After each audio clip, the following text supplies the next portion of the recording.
부조선지자 제 64장 도망자 다윗 두 번째입니다. 다시 박해자의 목적은 좌절되었다. 사울은 다윗과 화친할 것을 보증했으나 다윗은 왕의 회개를 조금도 신임하지 않았다. 다윗은 왕의 마음이 전처럼 변할 것을 염려하여 이 기회를 이용하여 피하고자 하였다. 다윗은 몹시 상심하여 그의 친구 요나단을 다시 한번 보기를 갈망하였다. 자기의 무죄를 의식한 다윗은 왕의 아들을 찾아가 가장 감명적인 호소를 하였다. 다윗은 내가 무엇을 하였으며 내 죄악이 무엇이며 내 부친 앞에서 나의 죄가 무엇이간데 그가 나의 생명을 찾느냐라고 물었다. 요나단은 그의 아버지가 의도를 바꾸어 더 이상 다윗의 생명을 취하려 하지 않을 것이라고 믿었다. 그리하여 요나단은 다윗에게 말하길 절단코 아니라 내가 죽지 아니하리라. 내 부친이 대소사를 내게 알게 하지 아니하고는 행함이 없나니 내 부친이 어찌하여 이 일을 내게 숨기리요 그렇지 아니하니라고 하였다.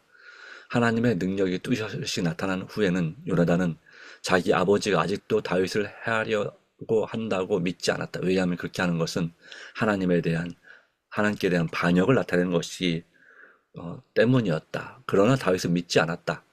다윗은 요나단에게 매우 간절한 말로 여호와의 사심과 내 생명으로 맹세하노니 나와 사망 사이는 한 걸음뿐이니라고 하였다. 월삭에는 이스라엘 나라에서 거룩한 축제를 거행하였다. 이 축제일은 다윗과 요나단이 회견한 다음 날이었다. 이 잔치의 두 젊은이는 왕의 식탁에 참석해야 했으나 다윗은 참석하기를 두려워하고 베들레헴에 있는 그의 형님들을 방문하기로 작정하였다. 귀로에 그는 잔치하는 곳에서 멀지 않은 들에 숨을 것이었다. 다윗은 3일 동안 자신을 왕 앞에 드러내지 않을 것이었다. 요나단은 사울의 동태를 살필 것이었다. 그리고 만일 이새의 아들이 어딨냐고 물을 때에는 요나단은 그의 아버지 가족들이 정한 제사에 참여하러 집에 갔다고 말해야 하였다. 만일 왕이 분노를 표시하지 않고 좋다고 대답하면 다윗은 궁정에 돌아와도 안전할 것이다. 만일 다윗이 없는 데 대하여 왕이 분노하게 되면 다윗은 도망하기로 결정해야 하였다. 잔치 첫날에는 왕은 다윗이 오지 않은 데 대하여 아무것도 묻지 않았으나 그 자리에 둘째 날에도 비어있자 왕이 묻기를 이새의 아들이 어찌하여 어제와 오늘 식사에 나오지 아니하느뇨? 요나단이 사울에게 대답하되 다윗이 내게 베들레헴으로 가기를 간청하여 가르되 청컨대 나로 가게 하라. 우리 가족이 그 성에서 제사할 일이 있으므로 나의 형이 내게 오기를 명하였으니 내가 네게 사랑을 받거든 나로 가서 그 형들을 보게 하라 하였으므로 그가 왕의 식사 자리에 오지 아니하였나이다 하고 하였다. 사울은 이 말을 들을 때 실로 분노를 억제할 수 없었다. 사울은 다윗이 살고 있는 한 요나단이 이스라엘의 보좌에 오를 수 없다고 선언하고 즉시 다윗을 부르러 보내어 그를 죽음에 처하도록 요구하였다. 다시 요나단은 친구를 위하여 중재하여 간청했다. 그가 죽을 일이 무엇이니까 이 간청은 왕에게 타단적 분노를 더하게 할 뿐이었고 왕은 이제 다윗에게 던지려던 창을 자기 아들에게 던졌다. 왕자는 슬픔과 분노로 왕의 앞을 떠나 더 이상 잔치에 참석하지 않았다. 왕자가 정한 시간에 다윗이 그에 대한 왕의 의도를 알기 위하여 숨어 있는 곳으로 갈 때 그의 영혼은 슬픔으로 축 처져 있었다. 두 사람은 서로 목을 안고 슬피 울었다. 왕의 악하고 어두운 감정의 그늘이 이 젊은이들의 생애에 던져졌고 그들의 슬픔은 너무나 격렬하여 말로 표현할 수 없었다. 그들이 작별하여 서로 다른 길로 갈 때에 평안히 가라. 우리 두 사람이 여호와 이름으로 맹세하여 이르기를 여호와께서 영원히 나와 너 사이에 계시고 내 자손과 내 자손 사이에 계시리라는 요나단의 작별의 말이 다윗의 귀를 울렸다. 왕의 아들은 기브아로 돌아갔고 다윗은 몇 마일 떨어졌으나 역시 베냐민 지파에 속한 노비라 하는 성읍에 급시 도착하였다. 병막이 실로에 이곳으로 옮겨졌고 대제사장 아히멜렉이 거기서 봉사하였다. 다윗은 하나님의 종에게 밖에는 다윗은 하나님의 종에게 밖에는 어른다는 곳에서 피신할 곳이 찾지 못했다. 제사장은 다윗이 걱정과 슬픔을 띤 얼굴로 혼자 급히 온 것을 보고 몹시 놀라 그를 바라보았다. 제사장은 그에게 어떻게 여기 왔느냐고 물었다.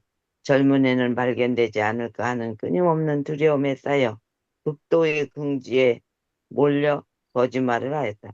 다윗은 제사장에게 자기는 왕의 은밀한 사명을 띠고 파송되었고 먼 여행이 필요된다고 말했다.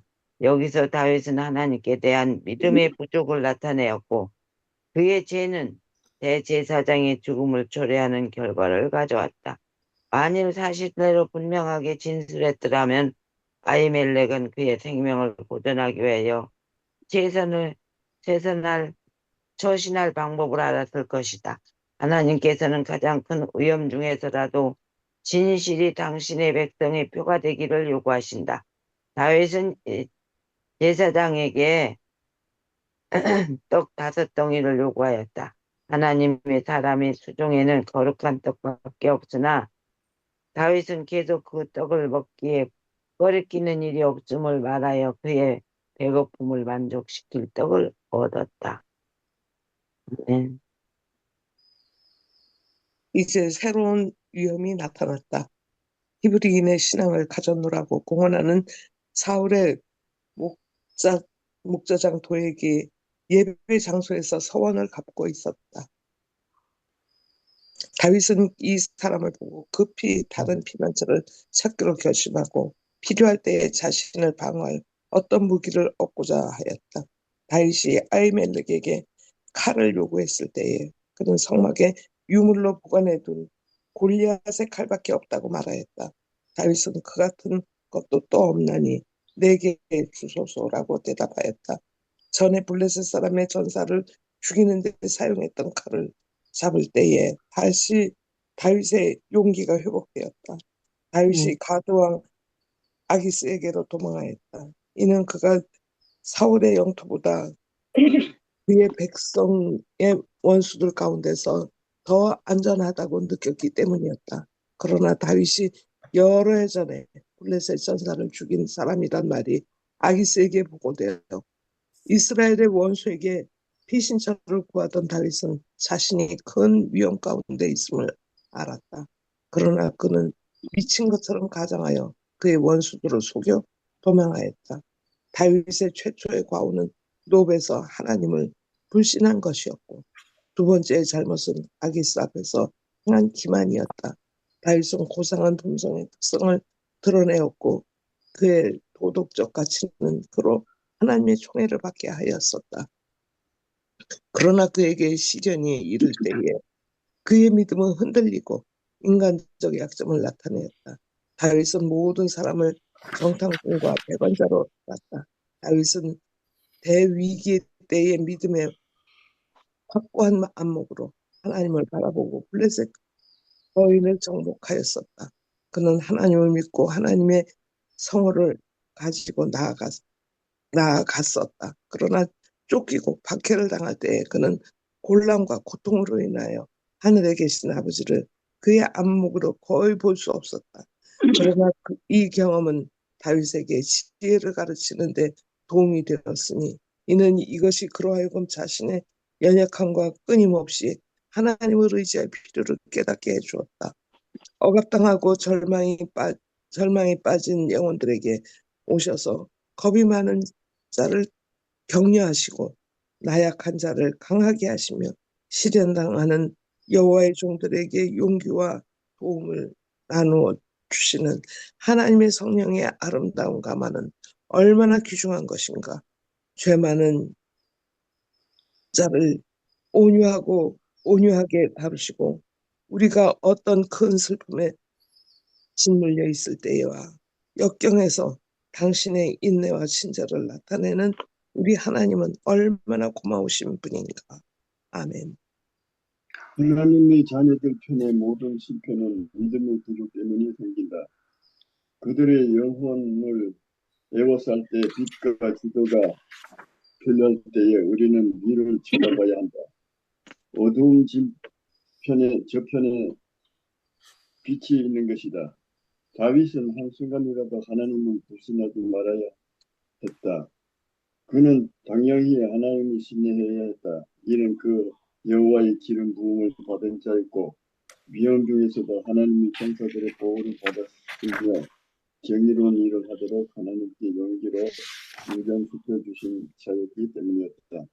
만일 그가 처한 고통스러운 환경에서도 그의 결심이 풀어지지 아니하고 하나님의 능력과 위엄을 생각하였더라면 그는 죽음의 그늘 속에서까지도 평화를 얻을 것이며 확신을 가지고 산들이 떠나며 작은 산들은 옮길지라도 나의 인자는 내게서 떠나지 아니하며 화평하게 하지는 하는 나의 언약은 옮기지 아니하리라. 여호와의 언약을 이었을 것이다. 다윗은 유다 산중에서 사울의 충격적으로부터 피난처를 찾았다. 그는 적은 군사들로 큰 군대를 대항할 수 있는 장소인 아둘람 굴에 피신해 있었다. 그 형제와 아비의 온 집이 듣고는 그리로 내려가서 그에게 이르렀다. 다윗의 가족들은 늘 불안했다. 이는 그들의 다윗과의 관계 때문에 언제 사울의 부당한 의심이 그들에게 향할지 알 수 없었기 때문이었다. 이제 그들은 이스라엘에서 일반적으로 알려져 있는 일, 즉 하나님께서 당신의 백성의 장래의 통치자로 다윗을 택하신 일을 알고 있었다. 그리고 그들은 비록 그가 외로운 동굴 속에 피하신 자이지만 그와 함께 있는 것이 질투심 많은 미친 왕의 위험을 무릅쓰는 것보다 훨씬 안전하리라고 믿었다. 그의 가족들은 아둘람 굴에서 동정과 사랑으로 연합하였다. 다윗은 목소리와 소금으로 형제가 연합하여 동거함이 어찌 그리 선하고 아름다운고라고 노래한 아름다운 노래를 만들 수 있었다. 그는 그의 형제들 편에서 불신의 쓰라림을 맛보았다. 그러나 불화를 대신한 화목은 방랑자 다윗 마음에 기쁨을 가져주었다. 바로 여기서 다윗은 시편 57편을 지었다. 얼마 후에 왕의 가혹한 요구를 피해 나온 자들이 다윗 무리에 가담하였다. 이스라엘 통치자를 신임하지 못하는 자들이 많이 있었는데 이는 그가 더 이상 여호와의 성령의 지도를 받지 않음을 그들의 안가들이었다. 환난당한 모든 자와 빚진 자와 마음에 원통한 자가 다 다윗에게 갔고 그는 그 장관이 되었는데 그와 함께한 자가 400명 가량이었더라. 여기서 다윗은 그의 작은 나라를 만들고 질서와 규율을 세웠다. 그러나 그는 산중에 피해 있는데도 불구하고 안전함을 느끼지 못했다. 이는 왕이 그를 살해하려는 목적을 버리지 않았다는 끊임없는 증거를 본 까닭이다. 아멘.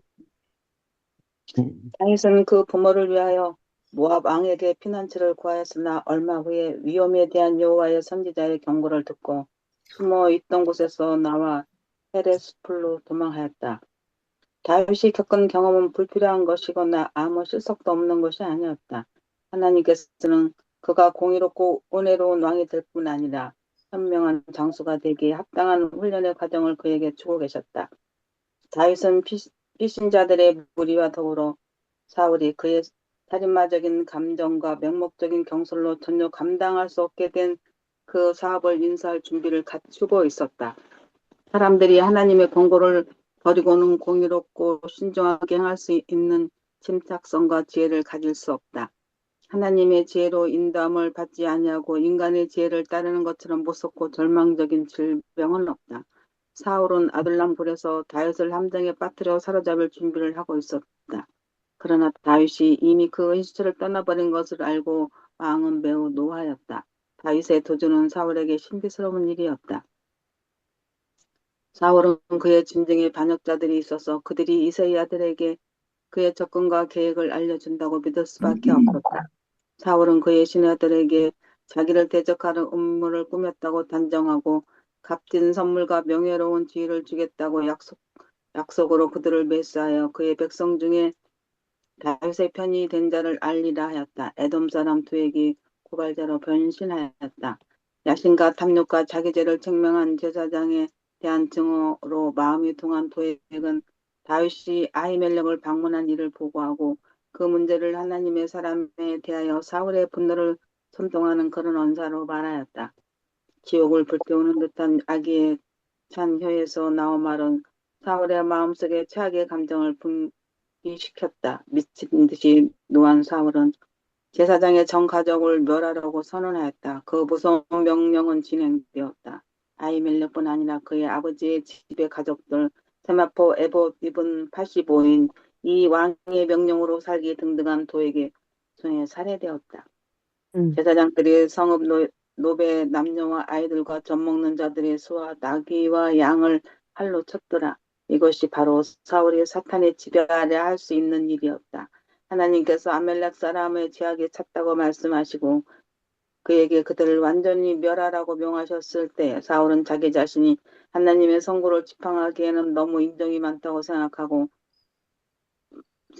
마땅히 말해야 할 것을 남겨두었다. 그러나 이제 하나님의 명령도 없이 사탄이 지배하여서 그는 여호와의 제사장들을 죽이고 녹주민들을 멸할 수 있었다. 하나님의 지도를 거절한 인간의 마음의 완고함은 이와 같다. 이 행위는 온 이스라엘을 공포로 떨게 하였다. 이런 난폭한 일을 한 것은 그들이 택한 왕이었고 그 왕은 하나님을 두려워하지 않은 다른 왕들의 방법을 답습한 데 불과하였다. 법궤는 이스라엘 백성과 함께 있었으나 그들을 가르치던 제사장들은 검으로 피살되었다. 그 다음엔 어떤 일이 일어날 것인가. 아멘. 네. 자, 오늘 말씀을 살펴봤습니다. 말씀 가운데 우리 여러 가지를 생각할 거리가 있습니다. 네, 성령의 지배를 받지 않고 악령의 지배를 받는 그러한 사람이 어떤 일을 할 수 있는, 어디까지 할 수 있는지를 보여주는 안타까운 내용이 바로 이 가운데 있습니다. 하나님께서는 다음 왕으로 바로 다윗을 세우셨다는 것을 사울 왕은 알면서도 만약에 그가 하나님의 기름 부음 받은 왕이라면 기꺼이 그것을 인정하고 받아들여야 됨에도 불구하고 그는 하나님을 떠나서 인간적인 생각으로 하나님을 두려워하지 않고 바로 자기의 아들이 후계자가 된다는 생각을 버리지 않은 채 이 다윗을 제거하면 바로 그 왕위가 보존될 걸 생각을 함으로 그렇게 어떤 이 사탄의 지배를 당한 그 악마적인 그러한 질투심으로 그렇게 어떻게든지 다윗을 죽이고 그와 관련된 심지어 다윗을 보호해준 사람들까지 다 죽이고자 하는 그런 시도를 한 모습을 우리는 볼 수 있습니다. 네. 그리고 또 다윗도 잘못한 부분이 몇 가지가 있으면 보여주고 있죠. 물론 그 처음에는 그 사울 왕이 왜 자기를 죽이려 하는지 도저히 이해를 할 수가 없었습니다. 그러나 그 정말 절친한 친구가 된 사울 왕의 아들인 요나단과의 교제를 통해서 그리고 또 그 시도를 통해서 어쨌거나 이유를 불문하고 이 사울 왕이 자기를 죽이고자 하는 마음이 변함없다는 사실을 깨닫게 되고 정말 큰 슬픔으로 이제 사울과 요나단을 떠나서 피난 생활을 시작하게 됩니다. 그러나 다윗도 잘못한 것이 몇 가지가 있었습니다. 뭐였습니까? 첫 번째는 이 노비라는 곳에서 대제사장 아히멜렉에게 거짓말한 것이었습니다. 그리함으로 그 집안이 몰살당하는 그러한 해를 끼치게 됐죠. 그리고 또한 이 가드왕 아기스 앞에서 그가 미친 채 함으로 그렇게 죄를 지었습니다. 바로 그것은 어떤 죄입니까? 그런 시련의 때에 그의 믿음은 흔들리고 인간적 약점을 나타냈다는 사실을 우리에게 보여주고 있습니다. 이것은 그 정말 성경에 기록된 믿음의 사람 그리고 가장 선한 왕이라고 하는 이 다윗조차도 우리와 똑같은 성정을 가진 연약한 믿음을 가진 사람이라는 사실을 우리에게 보여주고 있습니다. 그러나 우리는 또 어떤 교훈을 배울 수 있습니까? 우리와 똑같은 연약한 믿음과 성향, 그 약점을 가진 결점이 많은 사람 중에 한 사람이지만, 그럼에도 불구하고 한 사람은 교만함으로 멸망으로 치달았고, 한 사람은 그럼에도 불구하고 자신의 연약함을 인정하고 하나님을 신뢰함으로, 그리고 또한 영혼을 어둠이 에워쌀 때에 정말 빛과 지도가 필요한 그러한 사실을 깨닫고 하나님을 의지함으로, 또 말씀에 의지하여 위로받고 용기를 얻었다는 사실이죠. 그래서 이 다윗은 그가 처한 고통스러운 환경에서도 그의 결심이 풀어지지 아니하고 하나님의 능력과 위엄을 생각하게 됐습니다. 처음부터 그렇지 않았지만 나중에는 그렇게 됐습니다. 그러므로 하나님의 말씀을 의지했고, 그 위기 가운데 이 가족들과 형제와 연합함이 얼마나 선하고 아름다운지에 대한 그 위기를 기회로 볼 수 있는 믿음의 눈을 갖게 되었습니다. 그런 의미에서 다윗은 참으로 믿음 있는 사람이었습니다. 그리고 어떻게든지 하나님의 뜻대로 순종하고자 하는 그런 정신이 그에게는 평생 동안 남아 있었습니다. 가끔씩 교만해지긴 했지만 그 잘못을 지적당할 때, 하나님께서 깨우치실 때 성령의 감동으로 선지자를 통해서든지 또한 다른 사건을 통해서든지 그런 즉시 회개하는 그러한 마음을 가진 사람이었습니다. 오늘 우리는 어떤 마음을 가져야 할까요? 어떤 정신을 가져야 할까요? 하나님께서 사람을 통해서든 내 자신의 경험을 통해서든 우리의 잘못을 깨닫게 하실 때, 깨우치실 때, 성령으로 깨닫게 하실 때 우리는 어떻게 반응해야 할까요? 이것은 참으로 중요한 것입니다. 하나님께서는 바로 그 환난, 쫓기는, 생명을 위해서 도망다니는 그런 과정도 여기도 하나님의 섭리가 있었습니다. 그가 공의롭고 은혜로운 왕이 될 뿐 아니라 현명한 장수가 되기에 합당한 훈련의 과정을 그에게 주시고 계셨다. 그리고 화를 변하여 복으로 바꾸시는 하나님, 그 하나님은 우리의 실수든 믿음의 부족이든지 간에 그 일로 당하는 환난과 고통이라 할지라도 주님은 그 우리가 당한 위기를 통해서 우리를 훈련하시고, 그리고 하나님을 의지함으로 승리할 수 있는 길을 마련해 주시는 것입니다. 그러므로 고린도전서 10장 13절 말씀은 사람에게 감당할 시험밖에나 허락하지 아니하셨다고 말씀하셨죠. 시험 당할 쯤에 피할 길을 주신다. 바로 그것은 자기의 죄를 인정하고 진정으로 하나님께 의지하는 사람에게 이루어지는 축복의 약속입니다. 이 약속을 믿음으로 앞으로 나가기를 간절히 바랍니다. 하나님의 지혜로 인도를 받지 아니하고 인간의 지혜를 따르는 것처럼 무섭고 치명적인, 절망적인 질병은 없다라고 오늘 말씀의 교훈을 주고 있습니다. 그렇습니다. 하나님의 지혜로 인도함을 받는 것이 필요합니다. 그러기에 잠언 3장 5, 6절은 뭐라고 말합니까? 너는 마음을 다하여 여호와를 신뢰하고 내 명철을 의지하지 말라.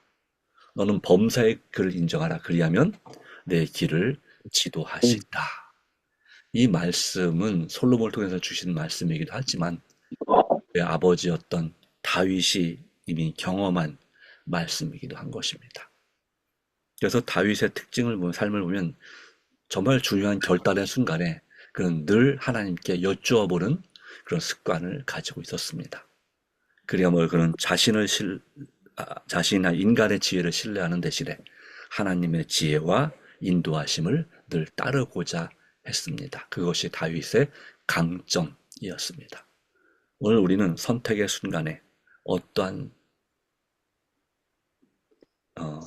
결정을 합니까? 자, 오늘 다윗은 우리에게 이와 같은 교훈을 주고 있습니다. 하나님의 역사와 돌보심을 먼저 의지하고 하나님께 구하는 우리 삶이 되기를 간절히 소망합니다. 기도합니다. 하나님, 오늘도 주신 은혜를 인하여 감사합니다. 우리는 어려운 일을 당할 때에 우리가 누구의 지배를 받느냐? 음, 참으로 중요함을 생각합니다. 악한 영의 지배를 받느냐? 아니면 성령의 지배를 받느냐에 따라서 우리의 선택도 달라질 수 있고 우리의 인생도 운명도 달라질 수 있음을 믿습니다. 우리는 우리의 연약함을, 부족함을 인정합니다. 그것을 감추려고 거짓말함으로 누군가에게 해를 끼치는 그런 일을 하지 않기를 원하지만 나도 모르게 겁에 질려서 그렇게 선택하는 다윗의 연약한 모습처럼 우리도 그런 모습을 나타낼 때가 종종 많이 있습니다. 그러나 주님께서 깨우쳐 주실 때 우리에게 믿음을 더하시고 우리로 하여금 상황을 볼 수 있는 눈을 열어주셔서 짙은 인생의 어둠 가운데서더라도 빛 가운데로 걸어갈 수 있도록 주께서 도와주시기를 간절히 간구합니다. 주님, 참으로 우리로 하여금 다윗처럼 믿음의 눈으로 다시 빛을 볼 수 있고 다시 일어설 수 있고 인간의 지혜와 명철을 자신을 신뢰하는 것이 아니라 자만하는 것이 아니라 오직 하나님의 지혜를 구하고 하나님만을 신뢰하는 우리가 되게 하여 주셔서 우리에게 주신 이 시험 또 시련이 결코 감당할 수 없는 저주가 아니라 우리를 단련시키고 우리에게 복이 되고자 하는 하나님의 디딤돌이라는 사실을 다시 한번 기억하고 믿음으로 살아가는 하나님의 자녀들이 되게 하여 주시옵소서. 아멘. 주님, 우리의 죄를 진정으로 회개하고 오늘도 우리의 자아를 주님 앞에 굴복합니다. 그리고 성령의 충만한 침례를 받기를 간구합니다. 아멘. 날마다 주님과 동행하기를 원하오니 오늘도 주께서 역사해 주시고 한 번이 아니라 계속해서 넘어질지라도 다시 일어나고 주님의 은혜로 다시 일어나는 그리고 뒤로 물러가는 사람이 아니라 앞으로 나아가는 하나님의 사람들이 되게 하여 주시옵기를 아멘. 그리스도이신 예수님의 이름으로 간절히 기도합니다. 아멘. 아멘. 아멘.